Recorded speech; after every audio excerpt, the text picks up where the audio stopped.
Hi అండి, అందరికీ నమస్తే.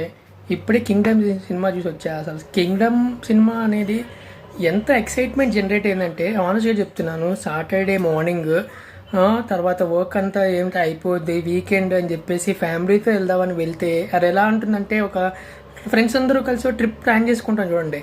అబ్బా, అక్కడ ఎంజాయ్ చేయాలరా, చేయాలరా, ఇచ్చేయాలి, ఎంతో ఎక్సైట్మెంట్ ఉంటుంది. అది అలా పట్టుకెళ్ళి అక్కడి దాకా తీసుకెళ్ళి ఢక్ మంత్ తోసేస్తే ఎలా ఉంటుంది, అలా ఉంది సినిమా నాకైతే. Very very very dull second half. First half బాగుంది. అండ్ అసలు ఆ సీన్స్కి సంబంధమే లేదు. ఒకసారి ఒకటి అవుతుంది, ఇంకోసారి ఇంకోటి అవుతుంది.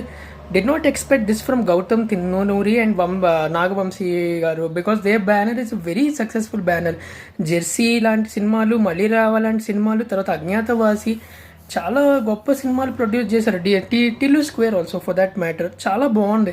అసలు దీనిలో స్టార్టింగ్ నుంచి వాళ్ళ తమ్ముడి కోసం వెళ్ళడం, తర్వాత ఏమంటారు, ఎటో ఎటో ఎటో ఎటో వెళ్ళిపోయింది. అసలు ఆ స్పై అనడం, ఒకసారి పోలీస్ అనడం, అసలు జనాలు ఆడియన్స్ స్పైస్ ఆడియన్స్ పోలీస్ అర్థం కావట్లేదు నాకైతే. అసలు లిటరల్గా అడుగుతున్నాను నేను, ఏంటి కథ, ఈ అమ్మాయి ఎందుకు వచ్చింది, ఆ అమ్మాయి ఎందుకు వచ్చింది, ఎందుకు శ్రీలంక అని. అంటే నేను అనేది ఏంటంటే, బడ్జెట్ ఉంది, అన్నీ ఉన్నాయి, బట్ రీజన్ ఏముంది సినిమాకి? అసలు ఎంతో ఎక్సైట్మెంట్తో తీసుకెళ్ళిన మా వాళ్ళందరూ నన్ను తిడుతున్నారు. అసలు చెప్పాలంటే ఏంట్రా ఈ సినిమా అని. తప్పేం లేదు, ఏముంది సినిమాలో. మాట్లాడితేనే మళ్ళీ రివ్యూస్ మీద పడతారు, రివ్యూస్ అది కాదు ఇది కాదు అంటారు.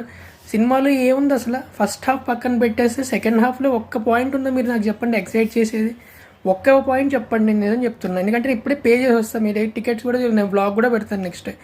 అసలు ఇంత ఇలా సినిమాలు ఎలా తీస్తున్నారు మీరు, నాకు అర్థం కావట్లే. అరే అంటారు కొంతమంది, కామెంట్ చేస్తారు నీకు ఇష్టం లేకపోతే చూడొద్దని, బట్ అది కాదు కదా మ్యాటర్. మేము ఫ్యాన్స్ చూడకపోతే ఎవరు చూస్తారు హీరో సినిమా?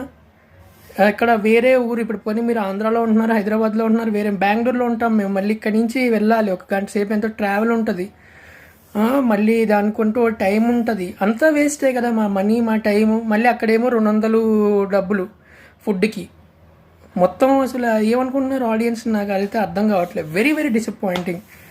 జస్ట్ అంతే. మీకు అసలు డబ్బులు పోగొట్టుకోవాలంటే చూడండి సినిమా అనిపిస్తుంది నాకైతే. అంతే హానెస్ట్గా చెప్పాలంటే. ఎందుకంటే నేనే పెట్టాను 2 రోజుల క్రితం రివ్యూస్, ఎందుకు ఇలా రాస్తారు, సినిమాని ఎంకరేజ్ చేయండి, 100% చేయాలి. బట్ ఇలాంటి సినిమా నా చేసేది, నాకే చిరాకు వస్తుంది. సినిమా అంటే ఫ్రైడే అంటే ఎంత ఫాస్ట్గా వెళ్ళిపోతుంది, ఫ్రైడే కోసం వెయిట్ చేసే బ్యాచ్లో ఉంటాను నేను. అసలు ఇలాంటి సినిమా నా పాసు తీసేది. Very disappointing.